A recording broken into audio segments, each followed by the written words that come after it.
How much do you know about Mississippi? Would you believe that it is a place where cryptids thrive? Let's set aside all preconceived notions and search the woods of Mississippi together. Welcome back to Mississippi Monsters. I'd like to thank y'all for giving me the time during this day. Hopefully we have a good episode for y'all today. We're going to be talking about another creature that has been, been on several different YouTube channels here of late, and actually been on the news also here in Mississippi. But before we get started, I would like to ask if y'all would just please like, share, and comment, and most importantly, subscribe to this channel. I really would appreciate that from the bottom of my heart. If y'all would just subscribe. Like I said in an earlier episode, I am doing my best to hit 100 subs by the end of September. And I would appreciate if y'all would help me do this and be able to reach a wider audience and eventually be able to hit that milestone of 1,000 subscribers. And then we could really launch this thing into the atmosphere. Like I said earlier, again, in another episode, my plans are to try to do a weekly podcast, but at the same time I need to be able to justify the time that I'm putting into this. So right now I'm just trying to put an episode out whenever I can, but let's go ahead and get into today's episode. Today we're going to be talking about none other than Dogman. And this Joker's pretty mystifying. I honestly had no idea that there was such a creature until probably about 4 or 5 years ago. And this creature, of course, everybody has called it several different names, and until it got really popular and blew up on YouTube and Reddit and all these other places, people didn't know that it was called Dogman, or that name didn't even exist. But it makes sense if you really think about it. So today we're not just going to be talking about Dogman, but other canines or odd canines in Mississippi, even if they don't fall into that category per se. But I'm no expert and do not dare to act like I'm one. So who's to say what they are and what they're not? But anyway, yeah, they go by other names like a werewolf, root guru, loop guru, however you want to say it, hellhound, and a lot of times around here in Mississippi, we hate to try to identify something that doesn't have a name, so we give it a name. And if you ever grew up in Mississippi or ever been around here, you know that there are such things that are basically like hybrids. And a lot of times, we're well aware of coyotes and like these red wolves interbreeding, or the wolves that's here that came here in Mississippi. And we call these things coy dogs. Well, the thing is, a lot of times whenever you see a large dog that resembles a wolf or coyote but isn't exactly that, we just call it a big coy dog. That's what we call them. And it's weird, especially one of the stories I'm going to give today that's basically was said that this was a coy dog, but it doesn't sound like any type of wildlife that is recognized by biologists here in Mississippi. So we're going to go ahead and get into the stories, but I appreciate y'all just taking the time out of y'all's busy schedule and listening to me, so let's go ahead and get into it. So the first story comes around 2015. This is going to be my wife's experience, and what she saw, I couldn't tell you if it was a dog man, I couldn't tell you if it was just a gigantic wolf or what it was, but this is my wife's own words. She had stayed home sick, and she wasn't able to make it into work, but she was going outside to her vehicle, this is all happenstance, but I honestly don't believe in coincidences. She heard a large commotion coming out of the woods on her left, and this big old dog-like thing, she said, that has really like dark brown fur all over it, came running out of the woods, crossed the road into the pasture, and was just gone in just a few seconds. She said this animal looked like a dog but ran just like a cat, had a very long bushy tail, and it was crazy, she said. And she she was dumbfounded at what she was looking at. And this joker was, she said, was huge. Now, we have two Great Pyrenees, and anybody that knows those type of dogs knows that they are pretty good-sized dogs. She said that this dog was, or whatever it was bigger than that. Now, if it was slightly, massively bigger than that, she said it was, this animal was bigger than our Great Pyrenees. Now, before all this happened, I was kind of going through the woods right beside our place. It's my parents' property, so I try to walk through it and just make sure nobody else is trespassing, and that we have a little trail leading back through there that we ride our four-wheelers on. And from time to time, I was seeing some large canine footprints. And I took pictures of it, and I have since lost it, forgive me. But these paw prints, these canine paw prints, was anywhere between, it was like 5 inches wide and 6.5 inches long. And the reason I'm able to know that is I put it up against my hand. My hand was right beside it. It was wider than my hand, and almost as just slightly shorter than my than the length of my hand. And I'm telling you, 5 inches by 6.5 inches. It was massive. It was 5 inches long, well, tall, and then 6.5 inches wide.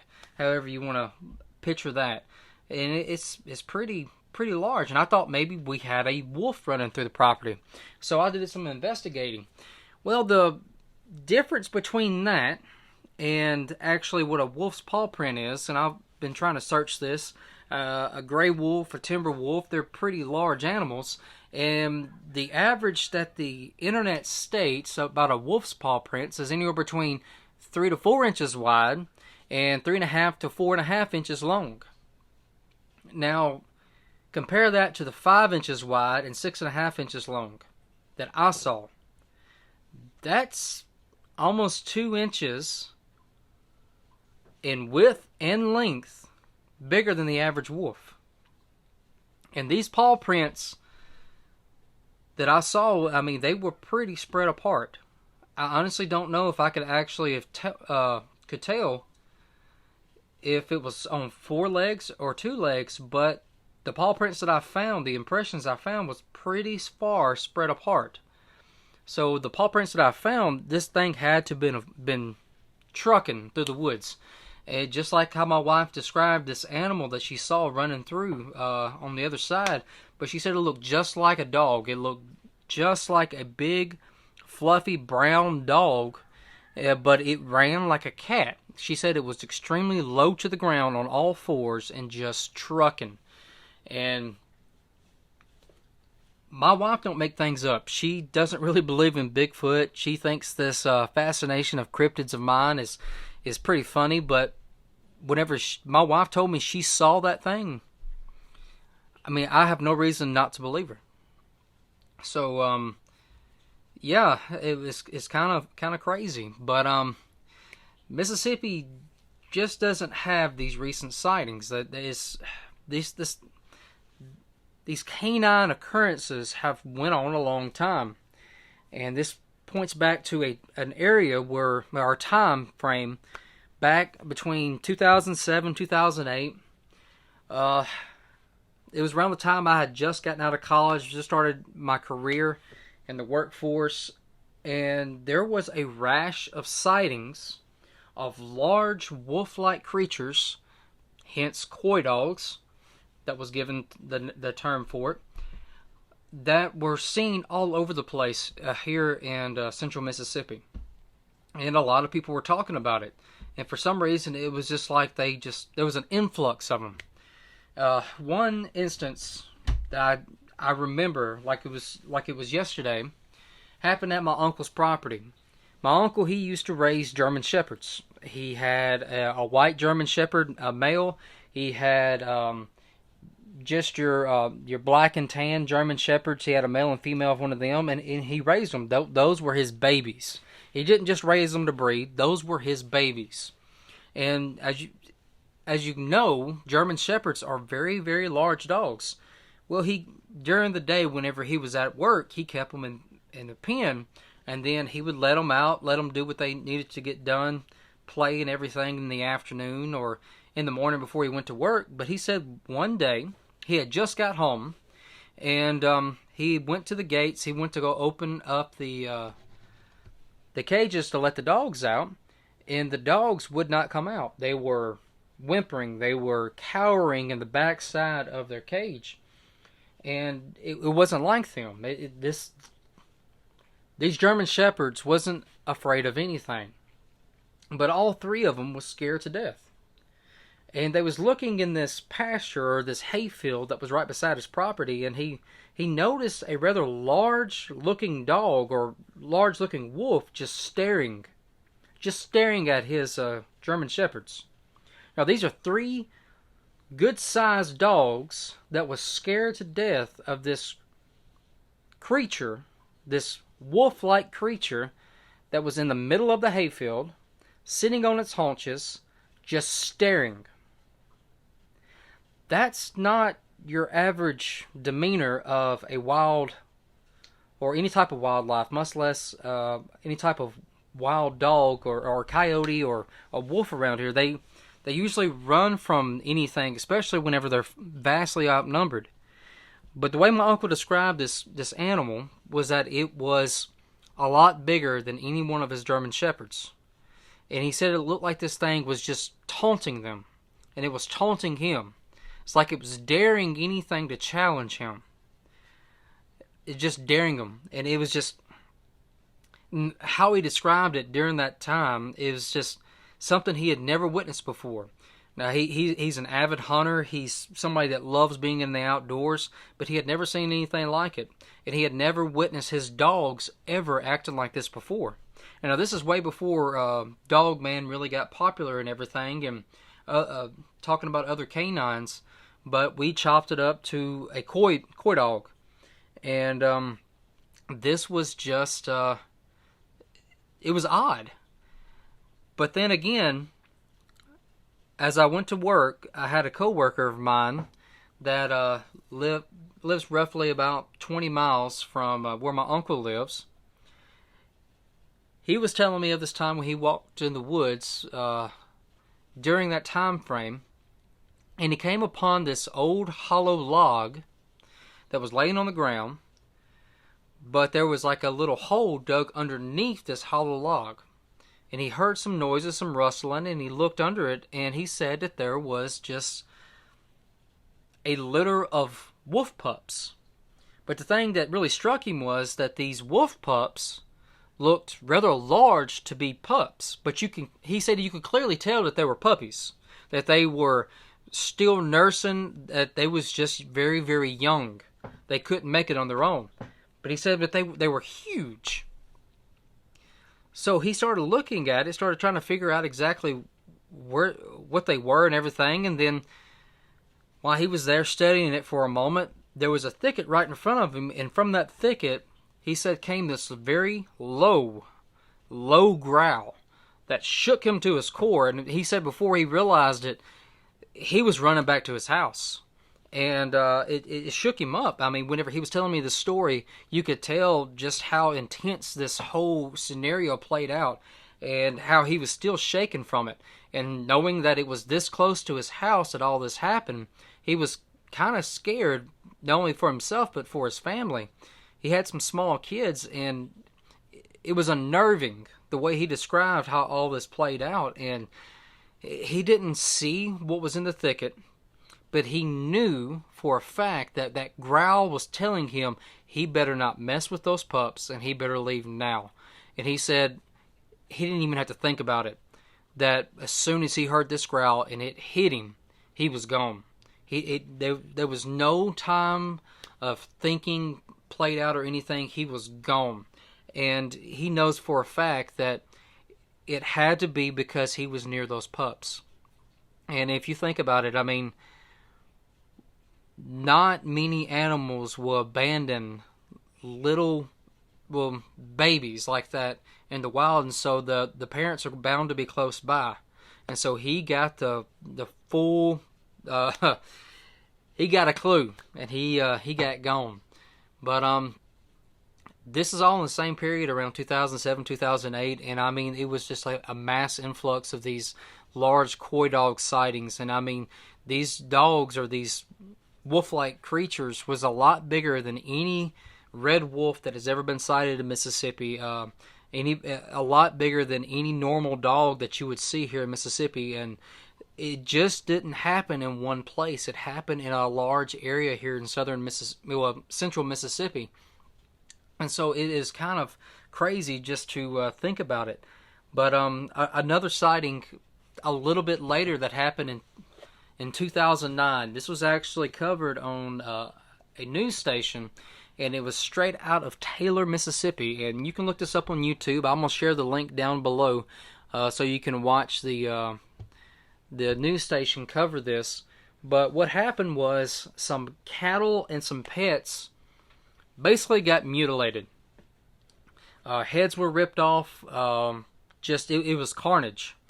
And people were kind of scared to death about what was going on. I mean, it kind of just happened randomly. And people were they were scared. And so the news station understood that this was a story that needed to be covered.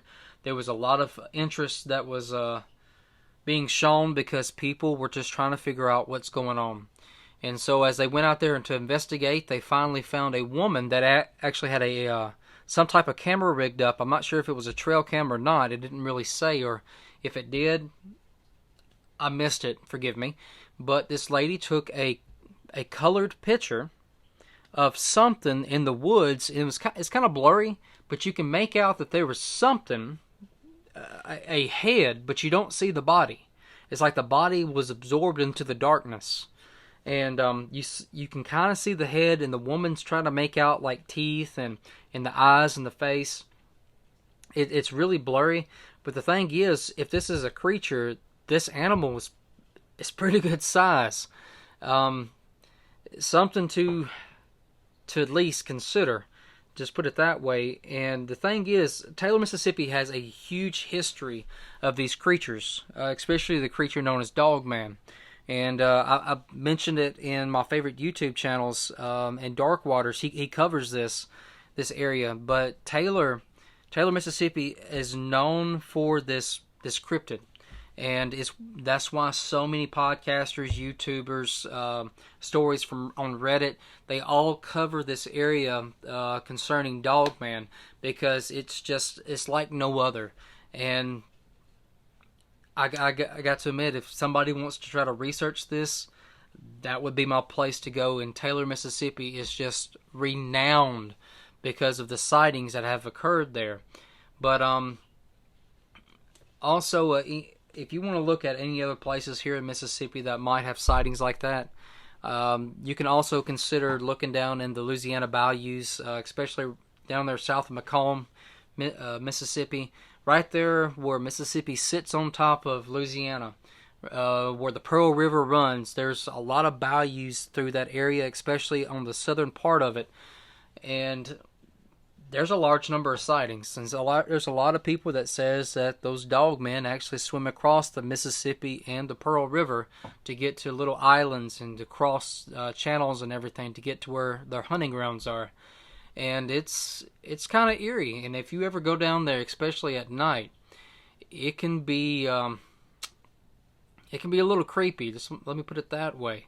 So I hope y'all enjoy this, and Lord willing, I'll be able to get a few more stories out to y'all. Please, if y'all have any sightings, especially on Dogman, since we're talking about it on this episode, shoot me an email, MississippiMonsters601 at gmail.com. I really would appreciate it. I love hearing stories. I love listening to stories. But most importantly, I love hearing straight from the source, straight from the people that had them. That way you can hear their passion. You know exactly how they felt during that time. So please share y'all stories with me. And if y'all want to, I can share them on this platform that I'm trying to create. And I love getting the word out. The thing is, these creatures are real. These creatures are out there, whether you believe in a cryptid or not. The thing is, there are literally thousands of encounters that happen every single year. And I ain't talking about thousands of encounters that happened in the past decade, but I'm talking about every single year. And all these platforms getting out there, allowing people to understand that there are things that reside in these woods that popular society or mainstream society wants to basically declare that they don't exist when so many people see them. And all we can do is share the stories. I'm not trying to convince people that these things exist. I'm not worried about that no more. What I want to do is allow people to share their own experiences so that they understand that they're not alone in what they have experienced. Other people have experienced also. But I thank y'all for giving me y'all's time again. And please stay tuned because I'm going to be trying to pump these out as much as I possibly can. But just always remember, there are boogers in those woods. Good night.